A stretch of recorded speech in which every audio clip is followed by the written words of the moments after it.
Once upon a time, in a kingdom shimmering with silver rivers and mountains capped with snow, lived a queen named Alara. Her crown wasn't just made of gold and jewels. It was woven from the first light of dawn and the last whisper of twilight. It was magnificent, and Queen Alara wore it with grace.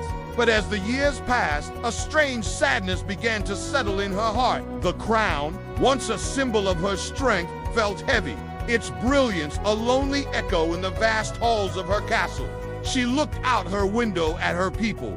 They toiled in the fields, crafted goods in their workshops, and sang songs in the marketplace. Their lives were vibrant and full, yet they often faced hardships, a poor harvest, a sudden storm, a sickness that swept through the village.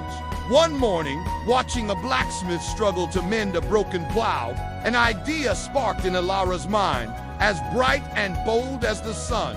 What if her crown wasn't meant for one head alone? That afternoon, she walked into the village, her royal guards trailing behind in confusion. She approached the blacksmith, whose hands were calloused and face smudged with soot. "Your hands build the foundation of our kingdom," she said, her voice clear and warm. She carefully removed a small, sun-shaped jewel from her crown and placed it in his palm. "This is for you. May it bring light to your work." The blacksmith stared, speechless, as the jewel pulsed with a gentle warmth.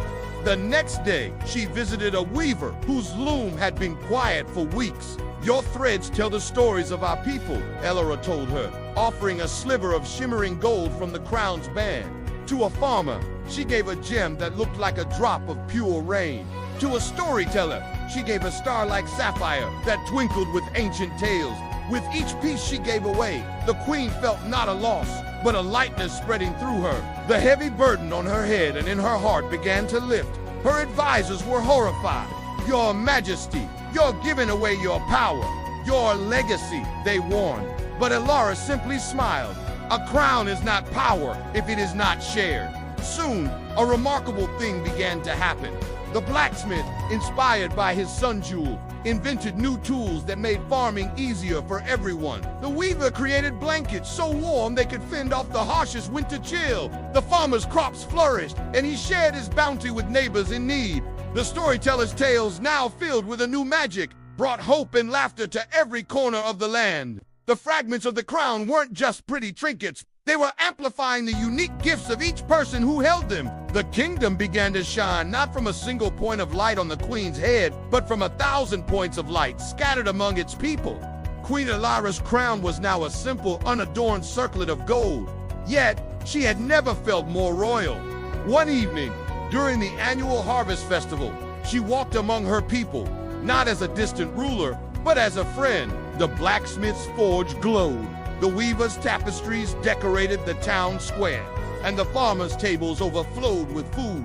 Everyone was smiling, their faces illuminated by the joy they had created together. The queen looked at the starlit sky and realized her kingdom was now more brilliant than any single crown could ever be. She had learned the greatest secret of all, that true power isn't about what you keep for yourself, but about what you inspire in others. The greatest legacy isn't a crown of gold, but a kingdom of shared lights. Thanks for watching our story today. If you enjoyed it, please give this video a like and subscribe for more tales that spark the imagination. See you next time.